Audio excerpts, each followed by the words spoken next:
Okay, so in this video, I want to talk about mobilization. What is mobilization? What's partial mobilization? Why are we talking about mobilization? You will understand everything you need to know about mobilization by the time that we are done, by the time that you get to the end of this video. So just hold on, stay with me. I'll define and work my way through everything. Okay, so let's start here. On February 23rd, the night of February 23rd into 24th, that's when Putin authorized a special military operation against Ukraine. Now, a special military operation was not a war.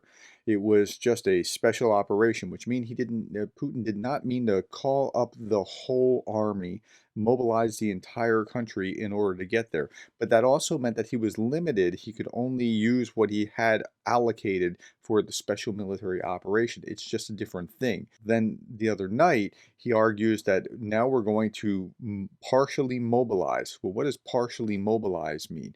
Partial mobilization means that we're going to call up another 300,000 troops to be part of this. So it's not just, he's expanding the special military operation, and now he's going to call up people that were reservists that are going to come. Now, there's a problem with that because he called up people that were not just reservists, not just reservists, men as old as 52. I saw in one report. One of my readers told me, and by the way, if you know something more about this than I do, please leave it in the comments below.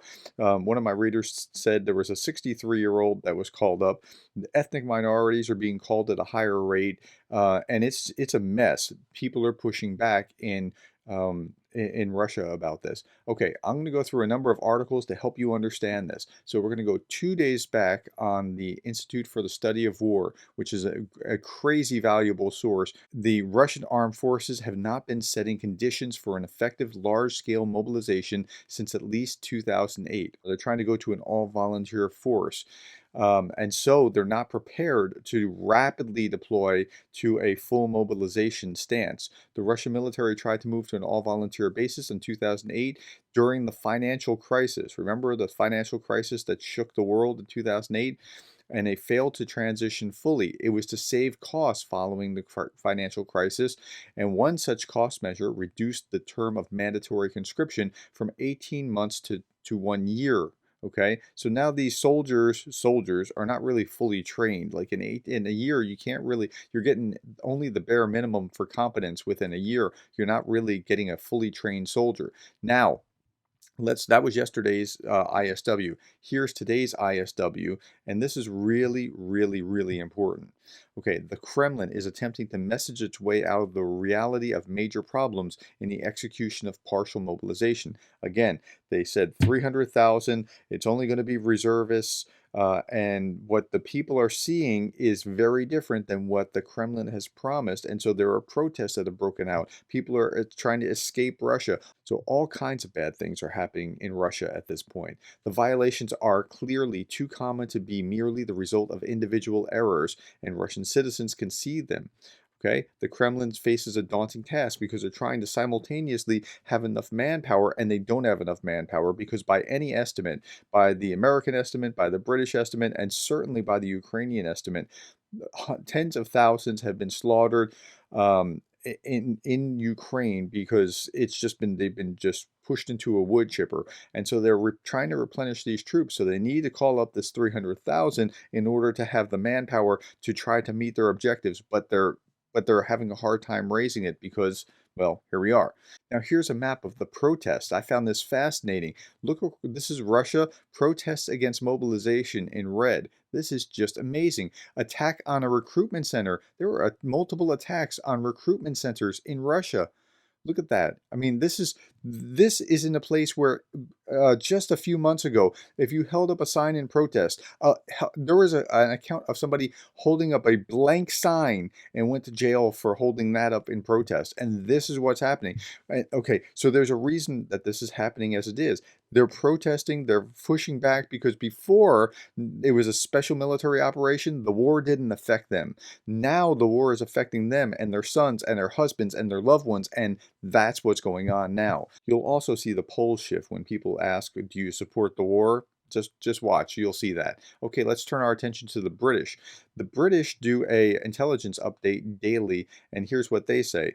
The first group of men called up in Russia's partial mobilization have started arriving at military bases. The Russian military provides low-level initial training to soldiers within their designated operational units.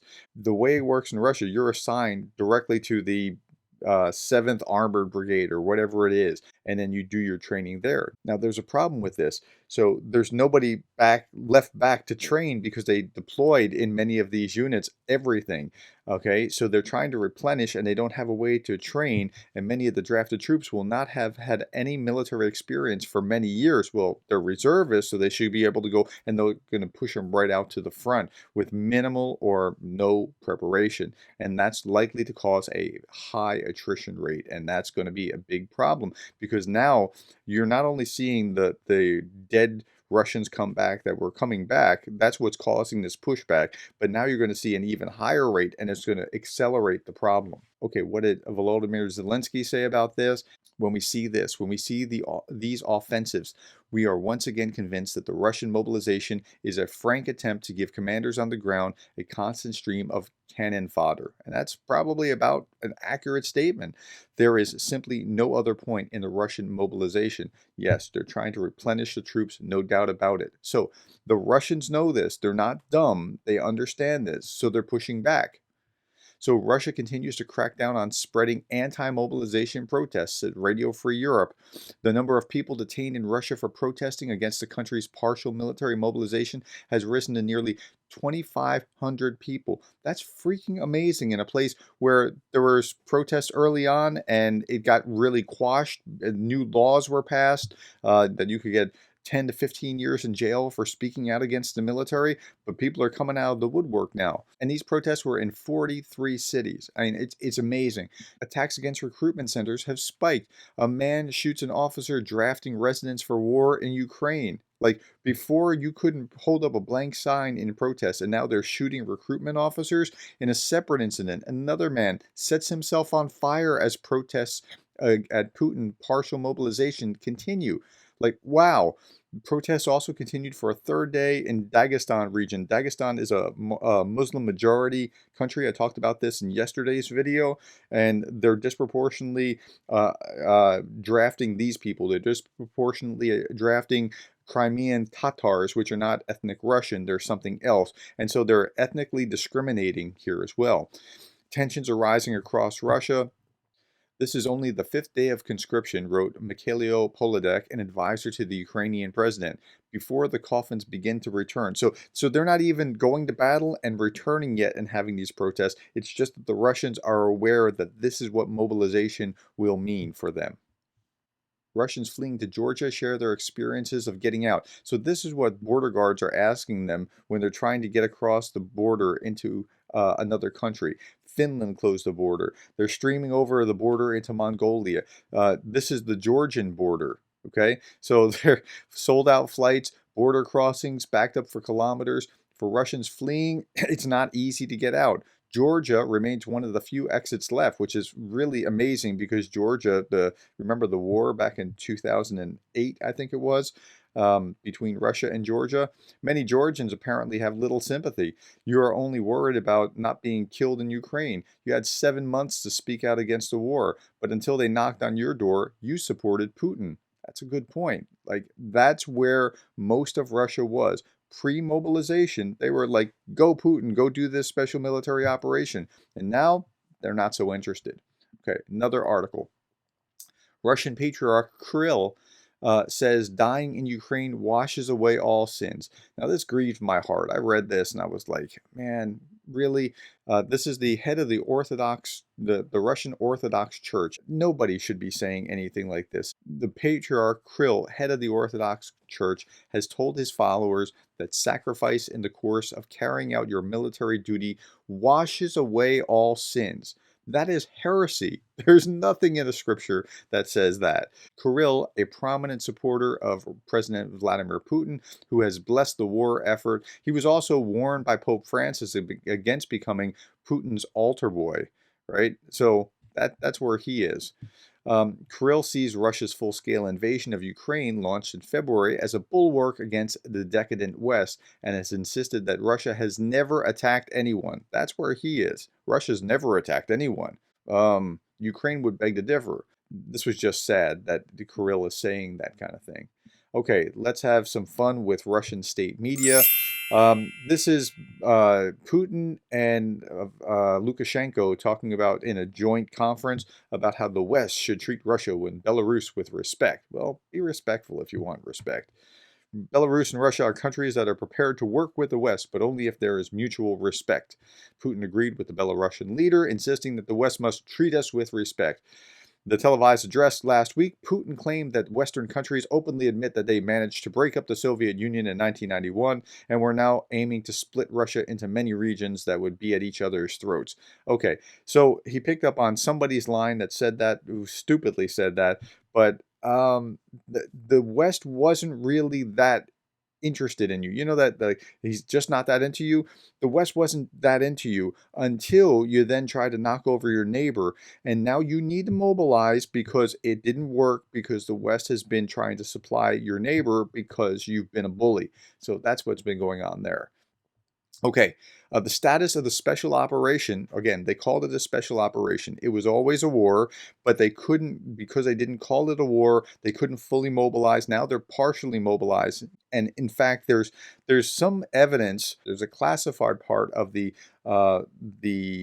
memorandum that authorizes the acceleration of mobilization, that it's not just to go to 300,000, but it's to go to 1 million.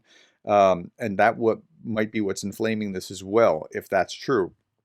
The special military operation in Ukraine, now this is really important, will be called a counter-terrorist operation after the completion of the referenda.